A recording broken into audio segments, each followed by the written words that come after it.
The January transfer window is a time when clubs look to strengthen their squads for the second half of the season, but for Arsenal, this year's window ended without a single signing. Despite injuries to key players like Gabriel Jesus and Bukayo Saka, the club chose not to bring in reinforcements, a decision that has sparked debate among fans and analysts.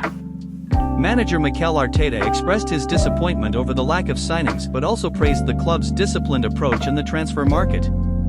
Arteta acknowledged that Arsenal had intended to improve their squad but ultimately could not find the right players.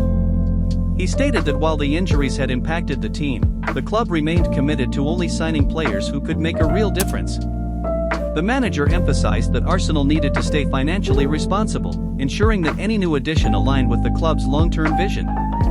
This cautious approach, while frustrating in the short term, reflects the club's commitment to sustainability and strategic growth. Football finance expert Kieran Maguire shed light on the challenges Arsenal faced in the market. He explained that with European competitions extending into January, many clubs were reluctant to sell their top players. As a result, Arsenal found themselves in a market where quality options were scarce. Maguire also noted that the club likely refrained from making a move because they did not find a player who could immediately improve the starting lineup. Instead of spending for the sake of it, Arsenal decided to wait for better opportunities in future windows. With no new signings, Arteta now faces the challenge of adapting his squad to cope with the injuries. He hinted at tactical adjustments, suggesting that the team would need to be flexible in attack. Possible solutions include using Gabriel Martinelli in a more central role, relying on Kai Havertz as a false nine, and giving Emile Smith-Rowe a more prominent role in the squad. Additionally, young talents from the academy could get opportunities to step up.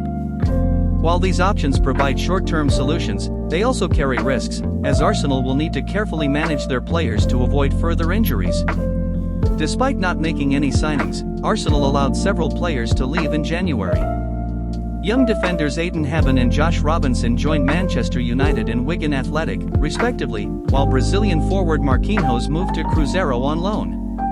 The decision to let Marquinhos go raised questions, given Arsenal's lack of attacking depth, but it suggests that the club does not yet see him as a reliable first-team option. Arsenal's recent 5-1 win over Manchester City was an impressive display, but they remain 6 points behind league leaders Liverpool, having played one more game.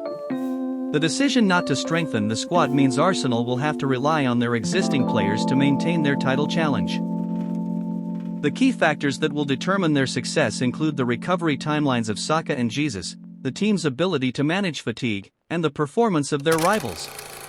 If Liverpool maintains their strong form, Arsenal will face an uphill battle to close the gap. With the window now closed, the focus shifts back to the pitch. Some fans believe Arsenal made a mistake by not bringing in reinforcements, while others appreciate the club's financial discipline.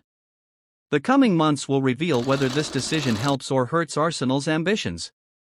What do you think? Did Arsenal make the right call by staying patient, or will their lack of signings cost them in the title race? Let us know in the comments.